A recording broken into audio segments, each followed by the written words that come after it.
দুলা ভাই, আমি যখনই তোমাদের বাড়িতে আসি তুমি সব সময় আপুকে সময় না দিয়া শুধু আমাকে সময় দাও কেন বলো তো?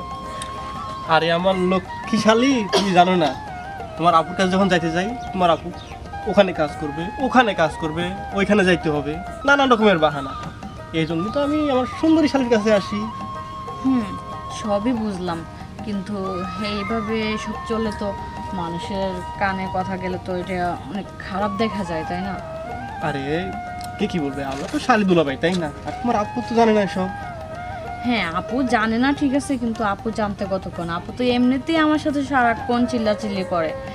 তারপরও তুমি আমার কাছে আসো, তাই আমিও তোমাকে ছাড়তে পারতেছি না।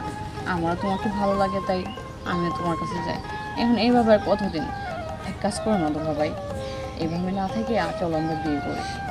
আরে শালী, কত ধৈর্য হারা হয়েছে কেন? বিয়ে তো করবো, তাই না? আর কিছুদিন যাই।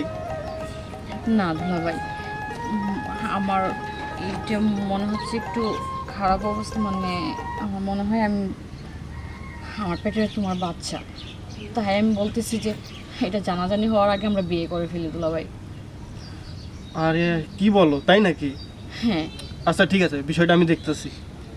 দেখতেছো বুঝলাম, কিন্তু একটু তাড়াতাড়ি দেখো, যাতে লোকজন জানাজানির আগে যাতে এটা আমাদের সমাধান হয়ে যায়। আচ্ছা ঠিক আছে, আমি কি করা লাগে এটা আমি ব্যবস্থা করি, ঠিক আছে? আর তুমি আইসো।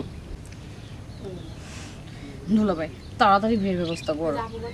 আচ্ছা, আমি দেখতেছি তো দুলাভাইয়ের কী অবস্থা চলতেছে, আমি সব কিছুই করে দেখতেছি সব কিছু। আচ্ছা ঠিক আছে দুলা ভাই।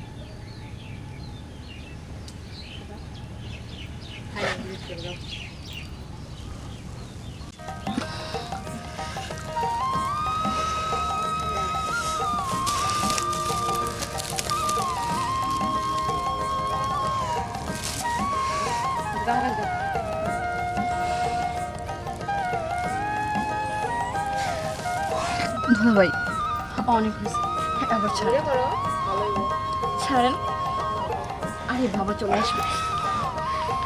ঠিক আছে দুলা ভাই, বাবা আবার চলে আসবে। আপনি তো আবার বাড়িতে চলে আসছেন, বাবা এসে দেখলে আবার অনেক খারাপ হয়ে যাবে। আপনি যান, আমি বিকেলে আপনার বাড়িতে আসতেছি। আচ্ছা ঠিক আছে, আমি যাই তাহলে। হ্যাঁ, যান তাহলে।